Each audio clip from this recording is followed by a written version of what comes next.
नमस्कार, ये आकाशवाणी पटना है। अब आप खालिद रशीद से प्रादेशिक समाचार सुनिए। पहले मुख्य समाचार। केंद्रीय गृह मंत्री अमित शाह ने कोविड टीकाकरण मुद्दे का राजनीतिकरण नहीं करने का अनुरोध किया और सुरक्षा कर्मियों से समय पर कोरोना टीका लेने की अपील की। राज्य में कल 12,351 स्वास्थ्य कर्मियों को कोरोना का टीका लगाया गया। वैक्सीन से किसी दुष्प्रभाव की खबर नहीं। पूरा प्रदेश कड़ाके की ठंड की चपेट में। मौसम विभाग ने 31 जिलों के लिए येलो अलर्ट जारी किया। और राष्ट्र आज राष्ट्रीय बालिका दिवस मना रहा है। इस मौके पर प्रदेश में हो रहा है कई समारोह का आयोजन। बुलेटिन की शुरुआत इस संकल्प के साथ। कोविड-19 महामारी के खिलाफ देश एकजुट होकर लड़ रहा है। आप भी हमारे साथ सुरक्षा और बचाव के 3 आसान एहतियाती उपायों का संकल्प लें। कोविड-19 से बचाव और सुरक्षित रहने के 3 उपाय। मास्क लगाएं, 2 गज दूरी है जरूरी, सुरक्षित दूरी रखें, हाथ और मुंह साफ रखें। अब समाचार विस्तार से। केंद्र सरकार ने केंद्रीय सशस्त्र बलों के जवानों के लिए आयुष्मान योजना की शुरुआत की है। केंद्रीय गृह मंत्री अमित शाह ने गुवाहाटी में इसकी शुरुआत करते हुए कहा कि केंद्र सरकार सुरक्षा बलों और उनके परिवार के सदस्यों के कल्याण के लिए प्रतिबद्ध है और इसीलिए सरकार ने आयुष्मान भारत CAPF योजना शुरू की है। इसके तहत लगभग 10 लाख CAPF के जवान और अधिकारी और 50 लाख के आसपास कुल मिलाकर उनके परिवार और परिजन, ये 50 लाख लोगों को कहीं पर भी देश के अंदर 24,000 अस्पताल के अंदर आप सिर्फ कार्ड लेकर उसको स्वैप कर आप आपके परिजनों का इलाज करा सकते हो। गृहमंत्री ने कोविड टीकाकरण मुद्दे का राजनीतिकरण नहीं करने का अनुरोध करते हुए कहा कि भारत ने कोविड-19 के खिलाफ एक सफल लड़ाई लड़ी है। उन्होंने सुरक्षा कर्मियों से नियत समय पर टीका लेने की अपील की। गृहमंत्री ने कहा कि केंद्र सरकार सुरक्षा बलों और उनके परिवार के कल्याण के लिए प्रतिबद्ध है, इसलिए सरकार ने उनके लिए आयुष्मान भारत CAPF योजना की शुरुआत की है। उन्होंने कहा कि कैशलेस आयुष्मान भारत योजना से लोगों की जिंदगी में बदलाव आया है। सभी CAPF के कर्मचारियों को और उनके परिवारजनों को एक हेल्थ कार्ड भी दिया जाएगा और हर साल CAPF के कर्मचारियों का स्वास्थ्य परीक्षण होगा और हर तीसरे साल इनके सभी परिजनों के स्वास्थ्य की भी चिंता हम करने वाले हैं। और आपका हेल्थ कार्ड कहीं पर भी लेकर जाओगे तो आपके हेल्थ के बारे में जितनी भी जानकारियां हैं वो सीधी अस्पताल के कंप्यूटर पर डाउनलोड हो जाएगी। प्रदेश में कल 272 टीकाकरण केंद्रों पर 12,351 स्वास्थ्य कर्मियों को कोविड के टीके दिए गए। अब तक राज्य में लगभग 76,000 लोगों का टीकाकरण किया जा चुका है। स्वास्थ्य विभाग के अनुसार किसी भी व्यक्ति में वैक्सीन के दुष्प्रभाव की खबर नहीं है। प्रदेश में कोविड-19 से स्वस्थ होने की दर बढ़कर 98.45% हो गई है, जो राष्ट्रीय औसत से 1.63% अधिक है। पिछले 24 घंटों के दौरान 203 रोगियों को उपचार के बाद छुट्टी दी गई। स्वस्थ होने वालों की संख्या बढ़कर 2,55,741 हो गई है। वहीं पिछले 24 घंटों के दौरान 149 नए मामलों की पुष्टि के साथ ही संक्रमितों की कुल संख्या बढ़कर 2,59,766 हो गई है। राज्य में फिलहाल सक्रिय मामलों की संख्या 2,548 है।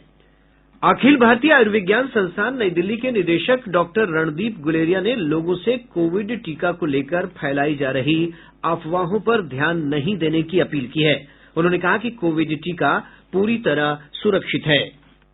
सोशल मीडिया में बहुत अफवाहें फैल रही हैं। कुछ कहते हैं कि वैक्सीन का ओरिजिन में पोर्क यूज हुआ है, कोई ये कहता है कि वैक्सीन से लोगों की इम्पोर्टेंसी हो जाती है या इससे न्यूरो डैमेज हो जाता है। तो 1 लाख से ज्यादा लोगों को वैक्सीन लग चुका है, चाहे वो ट्रायल में लगा हो या जब रोल आउट में लगा हो। और जो वैक्सीन यहाँ पे यूज हो रही है वो और देशों में भी यूज हो रही है। तो कहीं भी ऐसा कोई सिग्नल भी नहीं आया है कि किसी को सीरियस या सिग्निफिकेंट साइड इफेक्ट्स हुए हैं। इसलिए हमें पूरा विश्वास होना चाहिए कि ये जो वैक्सीन है जो हमारे साइंटिस्ट ने बनाई है, जिसपे रिसर्च हुई है, जिसपे सेफ्टी ट्रायल्स हुई हैं और वो जो बाहर भी यूज हो रही है वो सारी सेफ है और उसमें कोई ऐसे घबराने की बात नहीं है। देश भर में कल राष्ट्रीय मतदाता दिवस मनाया जाएगा। इस दिवस का उद्देश्य मतदाताओं, विशेषकर नए मतदाताओं को प्रोत्साहन और सुविधा देने के साथ साथ अधिक से अधिक संख्या में मतदाता सूची में उनको नामांकन के लिए प्रेरित करना है। भारत के निर्वाचन आयोग की स्थापना के उपलक्ष्य में हर साल 25 जनवरी को देश भर में राष्ट्रीय मतदाता दिवस मनाया जाता है। राष्ट्रपति रामनाथ कोविंद नई दिल्ली में आयोजित होने वाले राष्ट्रीय समारोह में मुख्य अतिथि होंगे। इस वर्ष के राष्ट्रीय मतदाता दिवस का मुख्य विषय देश के मतदाताओं को सशक्त, सतर्क, सुरक्षित और जागरूक बनाना है। कोविड-19 महामारी के दौरान चुनावों के सुचारू आयोजन के लिए चुनाव आयोग की प्रतिबद्धता को भी इस दिवस के माध्यम से रेखांकित किया जाएगा। पूरा प्रदेश कड़ाके की ठंड की चपेट में है। मौसम विभाग ने अगले 2 दिनों तक राज्य में घने कोहरे और ठंड की संभावना को देखते हुए सीवान, सारण, गया, बांका समेत 31 जिलों में येलो अलर्ट जारी किया है। मौसम विज्ञान केंद्र पटना से प्राप्त जानकारी के अनुसार सुबह के समय घने कोहरे के कारण दृश्यता का स्तर 200 मीटर से 50 मीटर के बीच बना हुआ है। मौसम वैज्ञानिक रंजन कुमार ने बताया कि अगले 3 से 4 दिनों तक दिन के तापमान में 4 से 5 डिग्री सेल्सियस तक की कमी आ सकती है। हालांकि रात के तापमान में कोई खास परिवर्तन नहीं होगा। उत्तर पश्चिम दिशा से आने वाली ठंडी हवा एवं बांग्लादेश के आसपास बने चक्रवात से उत्पन्न अपेक्षाकृत गर्म हवा के मिलन से घने कोहरे की स्थिति बनी हुई है। घने कोहरे का प्रभाव पूरे उत्तर भारत के मैदानी स्तरों पर बना हुआ है, जो अगले 2 से 3 दिनों तक कमोवेश कायम रहेगा। दिन के तापमान में 4 से 5 डिग्री सेल्सियस की कमी संभव है। रात्रि का तापमान फिलहाल यथावत रहेगा तथा 2 से 3 दिनों के बाद 2 से 4 डिग्री सेल्सियस की वृद्धि देखी जा सकती है। राज्य में अब खाद, बीज और कीटनाशी की बिक्री के लिए ऑनलाइन आवेदन ही लिए जाएंगे। कृषि विभाग ने 31 जनवरी तक ऑफलाइन आवेदनों के लिए निष्पादन का निर्देश जिला कृषि पदाधिकारियों को दिया है। कृषि विभाग के एक अधिकारी ने बताया कि खाद बीज को बेचने के लिए विभाग की पोर्टल पर ऑनलाइन आवेदन करना होगा। प्रादेशिक समाचार आप आकाशवाणी पटना से सुन रहे हैं। आज राष्ट्रीय बालिका दिवस है। यह दिवस बालिकाओं को समान अवसर पर जोर देने के लिए मनाया जाता है। नरेंद्र मोदी सरकार ने बालिकाओं की शिक्षा और उनके अनुपात के कम होने के मुद्दे पर ध्यान दिया है। सरकार ने जनवरी 2015 में बेटी बचाओ बेटी पढ़ाओ कार्यक्रम शुरू किया था। श्री मोदी ने उस समय कहा था कि समाज को बेहतर बनाने के लिए बालकों और बालिकाओं के बीच बढ़ते असंतुलन को कम करने की तत्काल आवश्यकता है। आज भी हमारे देश में 1000 बालक पैदा हो तो उसके सामने 1000 बालिकाएं भी पैदा होनी चाहिए, वरना संसार चक्र नहीं चल सकता। आज पूरे देश में ये चिंता का विषय है। मैं जरा माताओं से पूछ रहा हूँ, अगर बेटी पैदा नहीं होगी तो बहू कहाँ से लाओगे? और इसलिए जो हम चाहते हैं वो समाज भी तो चाहता है। हम ये तो चाहते हैं कि बहू तो हमें पढ़ी लिखी मिले, लेकिन बेटी को पढ़ाना है तो 50 बार सोचने के लिए मजबूर हो जाते हैं। हमारे संवाददाता ने बताया है कि इस कार्यक्रम को लागू करने वाले 160 जिलों में लिंग अनुपात की अच्छी प्रगति और सुधार को देखते हुए श्री मोदी ने वर्ष 2018 में देश के सभी 640 जिलों में बेटी बचाओ बेटी पढ़ाओ कार्यक्रम शुरू कराया।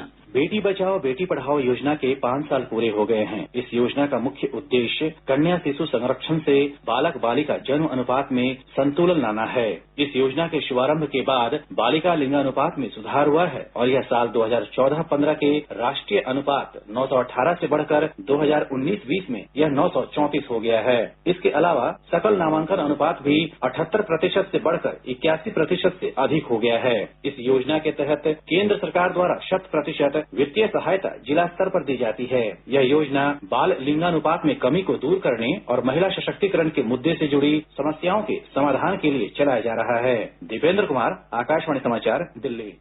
बेटी बचाओ बेटी पढ़ाओ कार्यक्रम के माध्यम से कन्या भ्रूण हत्या, बालिकाओं में शिक्षा की कमी और अधिकारों से वंचित रहने के महत्वपूर्ण मुद्दे को उठाया गया है। इस कार्यक्रम में बालिकाओं के विरुद्ध वर्षों पुरानी परंपराओं को खत्म करने की चुनौती से सफलतापूर्वक निपटा गया है और बालिकाओं के लिए कई नवाचार शुरू किए गए हैं। इधर राष्ट्रीय बालिका दिवस के अवसर पर राज्य में भी कई समारोहों का आयोजन किया जा रहा है। भागलपुर जिले के नाथनगर आरक्षी प्रशिक्षण केंद्र को पूर्वी जोन का सबसे बेहतर भर्ती प्रशिक्षण केंद्र घोषित किया गया है। गृह मंत्रालय ने यह घोषणा करते हुए कहा कि संस्थान को इसके लिए होम मिनिस्टर ट्रॉफी और 4 लाख रुपए की सम्मान राशि दी जाएगी। इसके साथ ही राज्य के 3 पुलिसकर्मियों को गृह मंत्री पदक के लिए चुना गया है। इनमें राजगीर के हवलदार भोगेंद्र मिश्र और सीटीएस नाथनगर के सिपाही अनुरंजन कुमार तथा विपिन कुमार सिंह शामिल हैं। लोक स्वास्थ्य अभियंत्रण विभाग के सचिव जितेंद्र श्रीवास्तव को राज्य के गृह विभाग का नया सचिव बनाया गया है। उन्हें बिहार राज्य पुल निर्माण निगम के अतिरिक्त प्रभार से मुक्त कर दिया गया है। मैट्रिक परीक्षा में कदाचार के आरोप में निष्कासित परीक्षार्थी आगे किसी भी परीक्षा में शामिल नहीं हो सकेंगे। बिहार विद्यालय परीक्षा समिति के अनुसार परीक्षा केंद्रों के अधीक्षक निष्कासन का आदेश जारी करेंगे और परीक्षार्थी की उत्तर पुस्तिका तथा उपस्थिति पत्र पर निष्कासित लिखेंगे। इसकी सूचना मोबाइल ऐप के माध्यम से समिति को भेजेंगे। राज्य के व्यवहार न्यायालयों में लोक अभियोजक और सरकारी वकीलों की नियुक्ति करने के लिए विधि विभाग ने जिलाधिकारियों से अधिवक्ताओं के नामों की सूची मांगी है।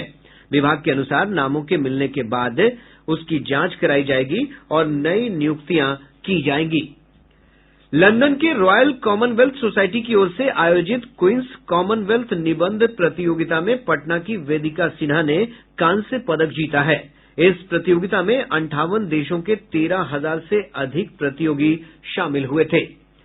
दरभंगा जिले के कमतौल प्रखंड के सिरहुल्ली गांव निवासी ज्योति कुमारी को प्रधानमंत्री राष्ट्रीय बाल पुरस्कार 2021 के लिए चयनित किया गया है। कल प्रधानमंत्री नरेंद्र मोदी ज्योति से वर्चुअल माध्यम से बातचीत करेंगे। गया जिले के मुफस्सिल थाना क्षेत्र में एक व्यक्ति की हत्या के मामले में उसकी पत्नी और ससुर समेत 3 लोगों को पुलिस ने गिरफ्तार कर लिया। सारण जिले के भगवान बाजार थाना क्षेत्र से पुलिस ने अवैध लॉटरी के साथ कारोबारी समेत 2 लोगों को गिरफ्तार किया है। बक्सर जिले के मुफस्सिल थाना क्षेत्र से लूटी गई पिकअप वैन को झारखंड के गिरिडीह से बरामद कर 4 अपराधियों को गिरफ्तार कर लिया गया है। पुलिस अधीक्षक नीरज कुमार सिंह ने बताया कि अपराधियों के पास से एक देसी कट्टा और 2 कारतूस भी बरामद किए गए हैं। जमुई जिले के खैरा थाना क्षेत्र के सिंगारपुर गांव के पास एक ट्रक की चपेट में आने से 2 युवकों की मौत हो गई।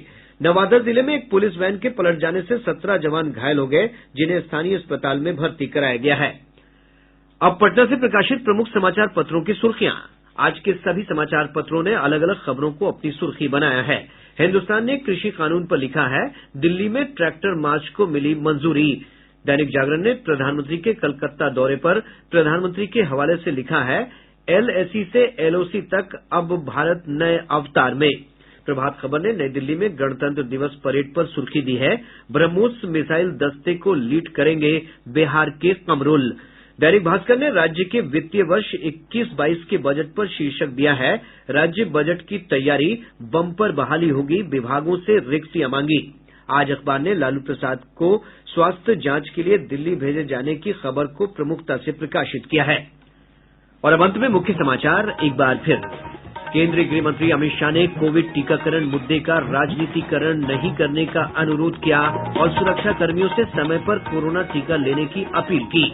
राज्य में कल 12,351 स्वास्थ्य कर्मियों को कोरोना का टीका लगाया गया। वैक्सीन से किसी दुष्प्रभाव की खबर नहीं। पूरा प्रदेश कड़ाके की ठंड की चपेट में, मौसम विभाग ने 21 जिलों के लिए येलो अलर्ट जारी किया। और राष्ट्र आज राष्ट्रीय बालिका दिवस मना रहा है। इस मौके पर प्रदेश में हो रहा है कई समारोहों का आयोजन। इसके साथ ही आकाशवाणी पटना से प्रसारित प्रादेशिक समाचार का ये अंक समाप्त हुआ। कोविड-19 से बचाव और सुरक्षित रहने के 3 उपाय। मास्क लगाएं, 2 गज दूरी है जरूरी, सुरक्षित दूरी रखें, हाथ और मुंह साफ रखें।